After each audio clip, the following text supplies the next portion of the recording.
The police custody death of Sandra Bland has gripped the nation, coming to symbolize so much of what is broken about our system of policing.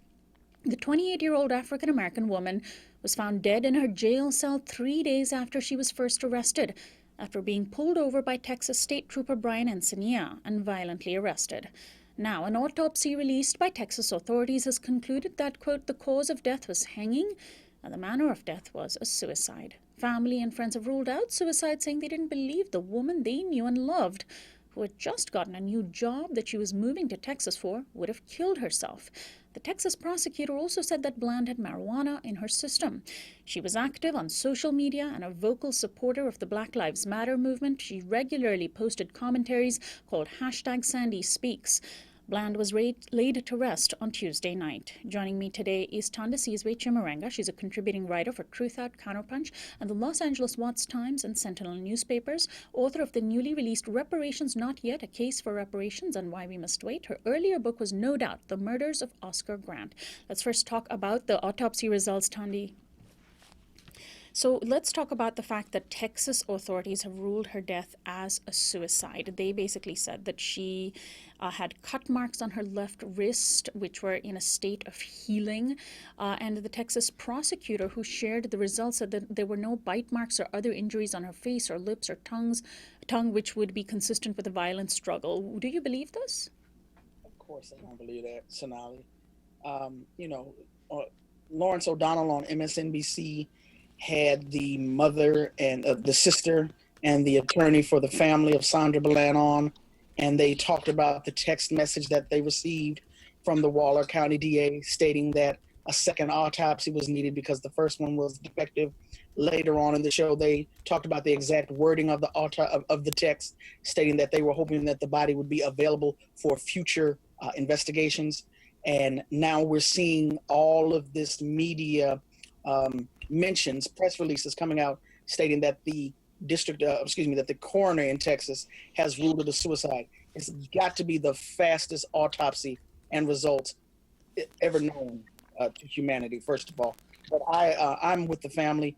We believe that foul play is caused her death. But even if it did not, even if the actual hands of those police officials were not around Sandra Bland's neck, even if she did take her own life, they created the conditions for that. It was a totally fraudulent, unnecessary arrest. She should have been under visual supervision. They have blood on their hands, regardless of the situation. I'm really glad you brought up this point because it's certainly those who do attempt to take their lives. And sometimes do succeed in taking their lives. It's really difficult to necessarily be able to predict what will cause somebody to do that. If she died in police custody, regardless of the manner of her death, if she did indeed take her life, isn't that still police responsibility? They were supposed to check on her once every hour, and now records are showing that 2 hours went by and she was not checked on. When you're in custody, you are the property, quote unquote. Mm-hmm. That's a horrible word for Black folk. You're a property of the state. You are the ward of the state. You're in their care and custody. You are their responsibility. So of course they should have been responsible, especially if it's so much in this case that we cannot believe. But let's say, for example, the intake documents where she had talked about suicide in the past. Even though she was not feeling suicidal at that moment, according to those documents, someone should have been watching her. They were negligent.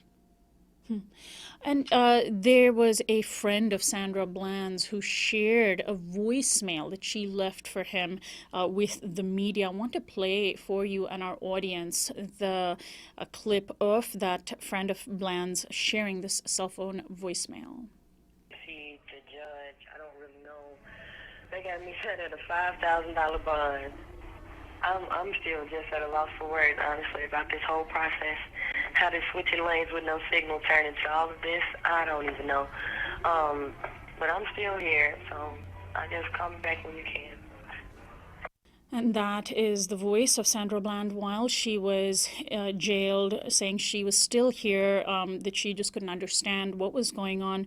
and $5,000 bond for either failing to, use a signal when the police essentially prompted her to move out of his way, or failing to put out her cigarette when he asked her to, which of course she had the right to keep her cigarette lit. I mean, under what circumstances is such, not just an arrest and jailing and the violent way in which she was handled, but also this $5,000 bond, under what circumstances could this be justified? Well, the $5,000 bond is for the assault on a police officer. During the police officer's assault of Sandra Bland, she asked 14 times, why am I under arrest? What am I being charged with? It was never stated. But once wind of this gets out and the media and people begin to ask questions, the sheriff's department or the police, they respond and say that she assaulted a police officer. So that's why it was $5,000 bond.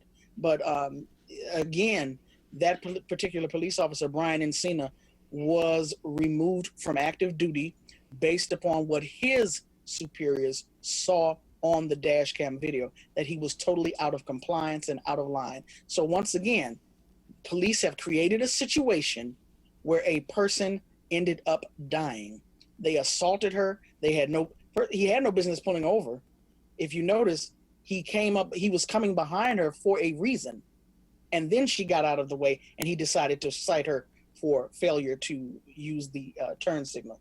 So why did he turn his car around? Why was he pursuing her anyway?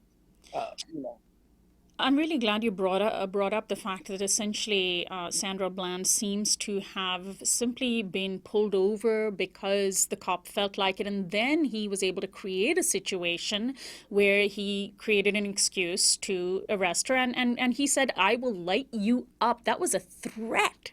If you saw the video, he was about to hand her the ticket. It should have been over at that point. He asked her to put out the cigarette. Why? If she's going to take the form and sign it, wouldn't she have to remove the cigarette to take the pen anyway?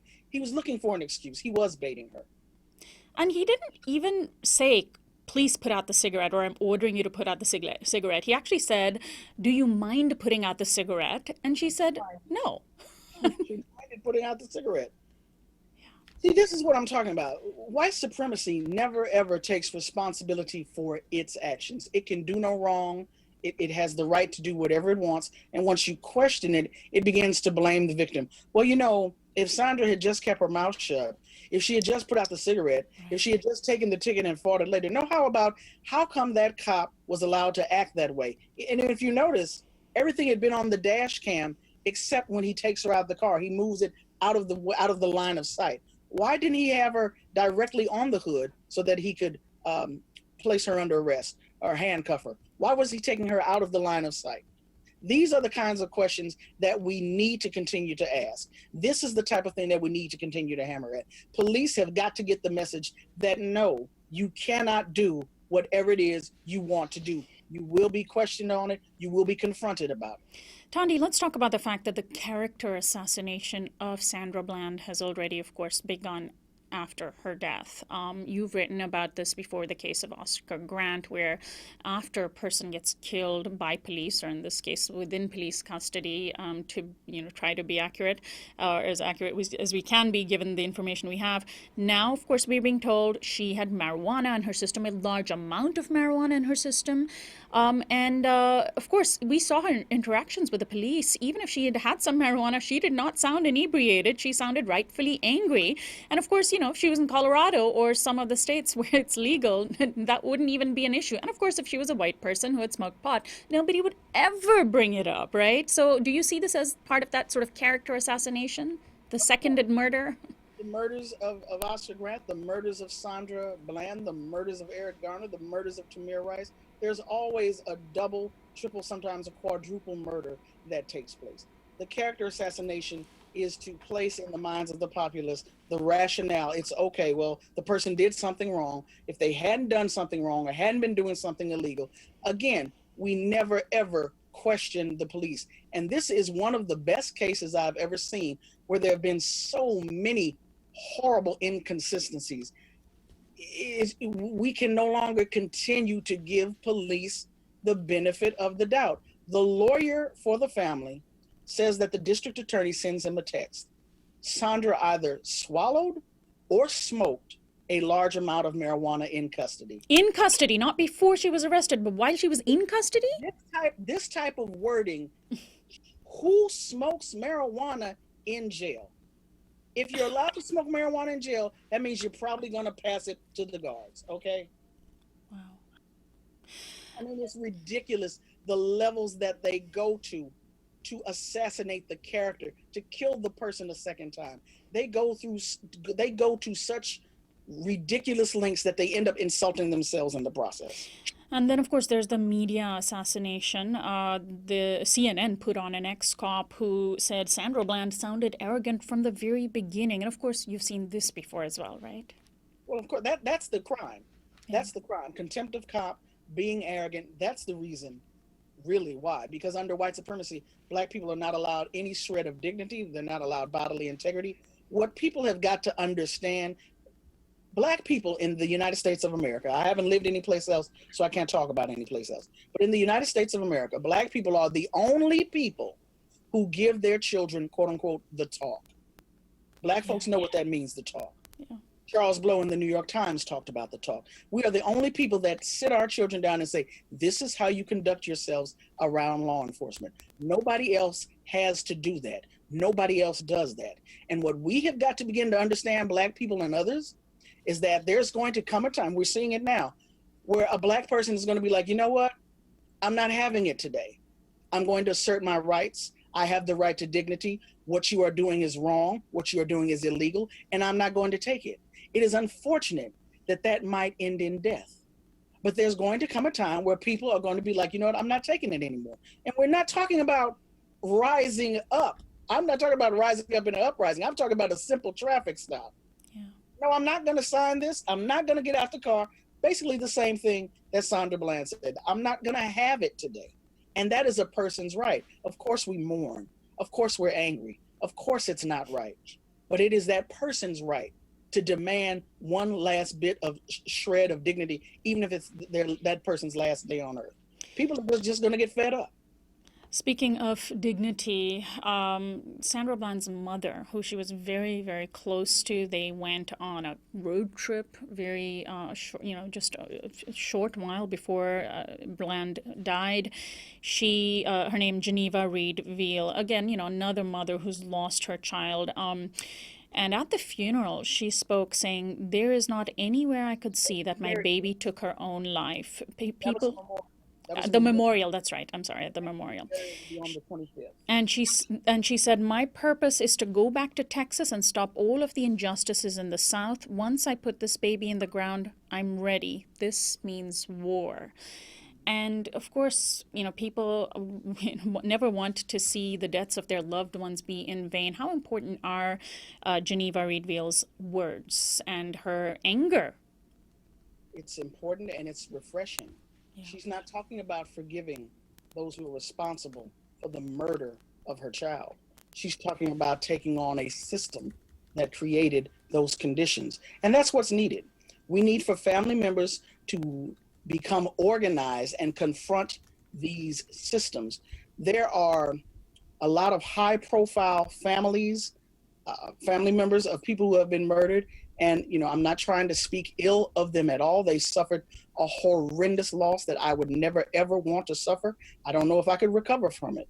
But many times they set up foundations in the name of their children's name, but it does nothing to deal with that entity that caused them to lose their child in the first place. And that is what needs to be attacked. That is what needs to be confronted so that other parents won't lose their children. You have to confront the systems, the reason why your child is no longer here. And in many instances, it is the police or some variant of the criminal justice system. And so we welcome her words and we welcome her addition to this fight. And a quick correction, the memorial service was what happened earlier this week. Sandra Bland's funeral is scheduled for Saturday. And I understand that the family is demanding a second independent autopsy, which is also quite important, right? Oh, definitely. Because again, there are just so many inconsistencies and so many instances of outright incompetence in Texas. You have to have some fresh, objective eyes looking at this issue. Let's talk about cases of other Black women's deaths around the very same time that Sandra Bland died while she was in jail was the death of Kindra Chapman, an 18-year-old girl. I mean, just 18, not even, woman yet. Very similarly to Bland, died in police custody. We were told that she killed herself in Alabama. She was accused of stealing a cell phone. Her case hasn't gotten nearly as much attention, and I'm wondering, the fact that it's a thing that apparently African American women are committing suicide while being jailed, the fact that that's even a trend is just not right. I don't know if African American women are committing suicide. Quote unquote committing suicide. I think they're being murdered. And I think that that's something that has happened all along, but it does not get the same attention as men. Number one, because it's not as blatant and in your face. We saw Eric Garner being choked to death. Yeah. We saw Tamir Rice being killed within 2 seconds of a police officer coming on the scene.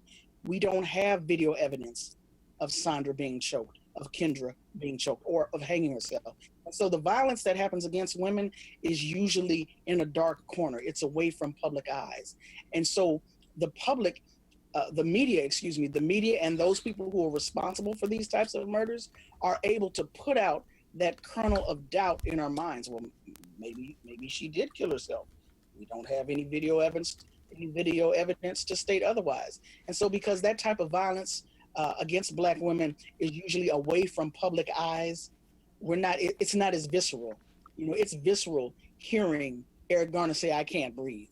Yeah. It's visceral seeing Michael, I've forgotten his name, the guy in North Charleston. It's visceral seeing him coolly, calmly take out his gun and shoot at Walter Scott 8 times as Walter Scott runs away. That's very, very visceral. What we have with Sandra, what we have with Kindra is the body after the fact. And so that's one of the reasons why you don't see so much of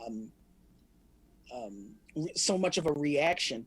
There's still anger. And as we can see with the organizing that's going on, it begins to build.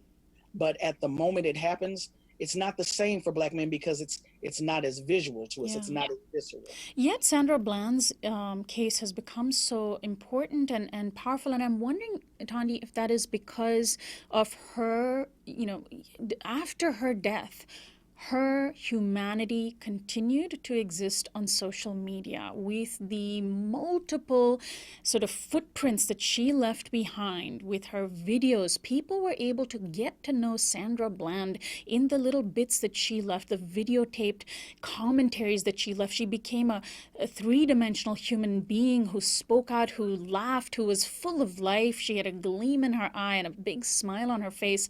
And I'm wondering if that is part of what has really generated a widespread public anger beyond the African American community right now. Oh, definitely. When people see those videos of her and get that indication of how she was, they think it's very, very unlikely that she committed suicide. They look at, again, these inconsistencies coming out of Texas and the state of law enforcement across the country, and they know that law enforcement cannot be trusted and that the officials in Texas are probably lying through their teeth. But also, we're in a different place now here in July of 2015 than we were in July of 2014. We were still asking, why aren't you rallying around women being murdered in police custody by law enforcement? We're still asking that question. We're still telling people to say her name, but so many different events to raise that awareness and that criticism have taken place by July of 2015. I think that also is a reason why it has created so much outrage. Finally, Thandi, you've been following the case of the death of Alicia Thomas in Southern California, and the sentence was just handed down for the police officer in that case, a 3-year sentence, I believe. LAPD officer Mary O'Callaghan. Is this a victory? 3 years for killing a woman? You understand that the sentence for the last 20 months of the sentence were suspended. And in California, for every day that you spend in jail, you get 1 day credit. So even though she was immediately taken into custody when she was found guilty a few months ago, 49 days ago. She's got a credit of 98 days already. So this is another officer who has the blood on their hands of a person unnecessarily, who's probably going to spend a year or less in a county jail, not a state prison.